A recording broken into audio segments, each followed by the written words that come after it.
What's up, guys? I'm Braden from SayWeCanFly, and I'm on the exclusive basement stage for Say.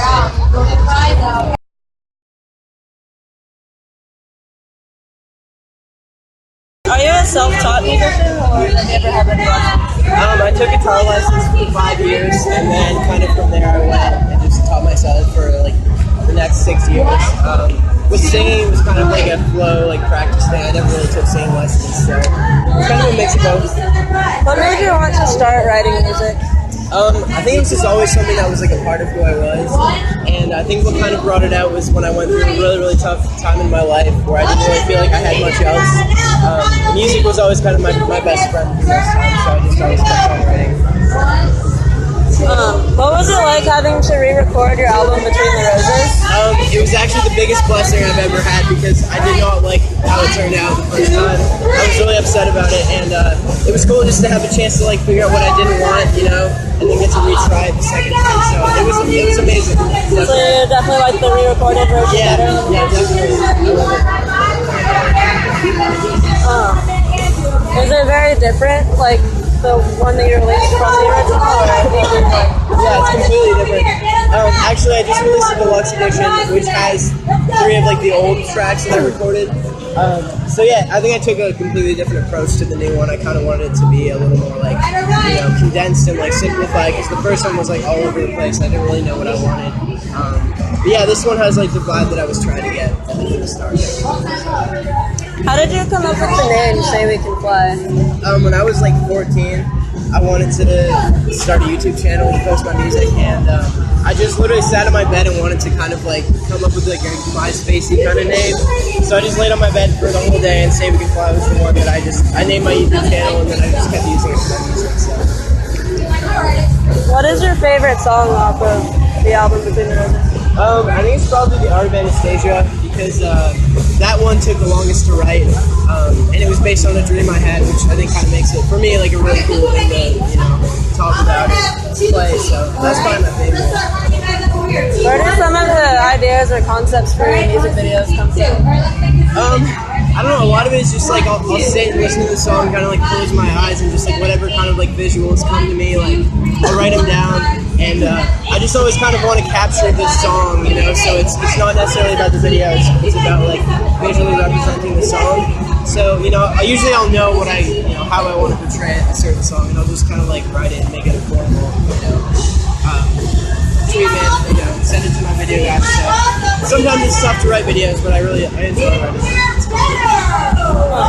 Who was your biggest musical influence? I think it was a band called Secondhand Serenade. Actually, it was just one guy, and he played acoustic guitar, and he kind of like got me into the whole acoustic thing. And I think like really like I really started there. So he was probably like the most important for me. So what would your dream lineup be, like, to tour with any bands? I'd probably be Secondhand Serenade, My Chemical Romance, and Ed Sheeran. And then this band called Under Oath, which is my favorite band of all time. So it would be kind of a weird package, but that'd probably be my dream tour.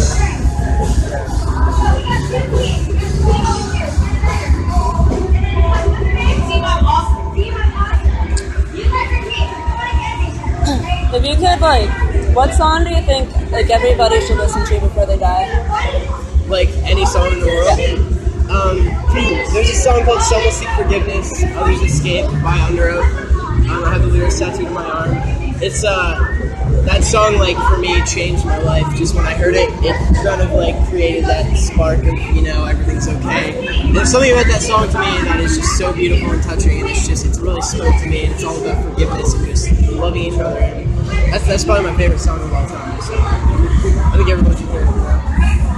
So coming from someone that grew up like struggling with life problems and everything going on, what advice would you give to people that are going through issues like that? Yeah, I think I always, you know, I'll always remember what it was like to be like, you know, in high school and going through like kind of the peak time of that stuff, you know. And, the hardest part is to be able to see past that, and you know, when you finally do get past it, it's easier to kind of, you know, help people through it, because yeah, that's the hardest thing, is people don't really believe sometimes that it ever ends, you know. So I think just knowing other people have gone through it is such an important thing to remember for everyone.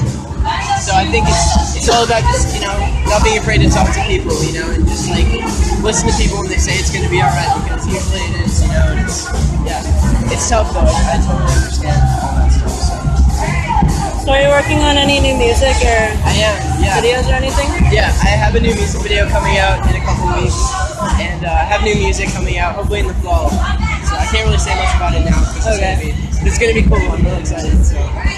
Okay, is there anything you want to say? Thank you guys so much for watching this. I love you guys, and check out my music on YouTube or SoundCloud or iTunes or wherever. And I hope you have an amazing day. Thank you very much.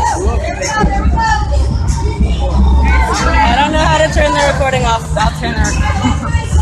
You're so special. So special, you guys.